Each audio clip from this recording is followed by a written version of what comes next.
Je suis à l'Arvo 2024 avec Jean-Baptiste Ducourrier de Nantes, de l'équipe merveilleuse de Michel Weber. Jean-Baptiste, tu as présenté un travail sur la thérapie génique dans les rétinites pigmentaires. Tout à fait, oui, c'est exactement ça. C'était une présentation que j'ai faite en début de semaine. C'est une étude de phase 1-2 de thérapie génique. On a injecté, donc c'était monocentrique au CHU de Nantes, une injection sous-rétinienne d'un vecteur AAV pour faire exprimer le gène PD6-bêta à des patients qui avaient une rétinite pigmentaire associée à une mutation de ce gène. PD6-bêta, ouais, c'est le plus fréquent, l'un des plus fréquents. La rétinite pigmentaire, c'est la maladie génétique rétinienne la plus fréquente, la rétinite pigmentaire. Et la rétinite associée au gène P2-6-bêta, c'est une mutation commune qui donne une forme de rétinite pigmentaire qui est très classique, qui donne vraiment une altération du champ visuel, puis une baisse de l'acuité visuelle. Donc on peut dire que vous adressez à beaucoup de gens. C'est pas, ouais, en tout cas, c'est des patients. Et donc, ce qui est intéressant, c'est que 17 patients ont pu être traités donc, au CHU de Nantes, deux doses, une dose plus faible et une dose un peu plus élevée. On a un suivi de 5 ans sur les premiers patients.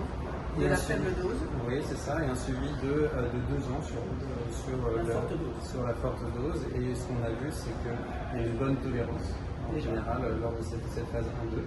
Et on a des signaux positifs en termes d'efficacité, c'est-à-dire qu'on a constaté une stabilisation de l'acuité visuelle et du champ visuel. Alors bien sûr, c'est des données préliminaires, parce que ce n'est pas une phase 3 pour démontrer l'efficacité, mais c'est des données très intéressantes qui font aller de l'avant et qui sont très excitantes.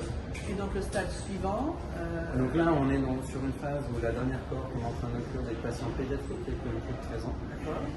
Et donc, après, il faudra un suivi, donc ça va prendre encore plusieurs années, mais on continue, on va voir. Donc résultat, 26-27. Voilà, ça va être un petit peu. Okay. Et sinon, pour nous, en pratique, qu'est-ce que ça change Ce que ça change, c'est que c'est un signal important, puisque ça montre qu'il y a une recherche qui est très active au domaine. Ce qu'on a vu aussi aujourd'hui au Congrès, il y avait beaucoup de choses qui ont été présentées. Donc, il faut vraiment informer les patients que ça bouge, qu'il y a de la recherche, que la recherche elle arrive en clinique. Et pour ça, ce qu'il faut faire, c'est les informer, les adresser à un centre de référence proche de leur domicile.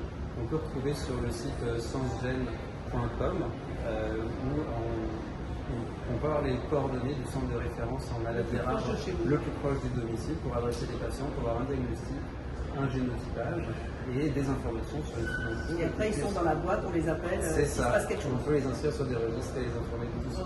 Donc Sensgen, sensgene.com pour les patients qui ont des pathologies héréditaires, quelles qu'elles soient. Merci.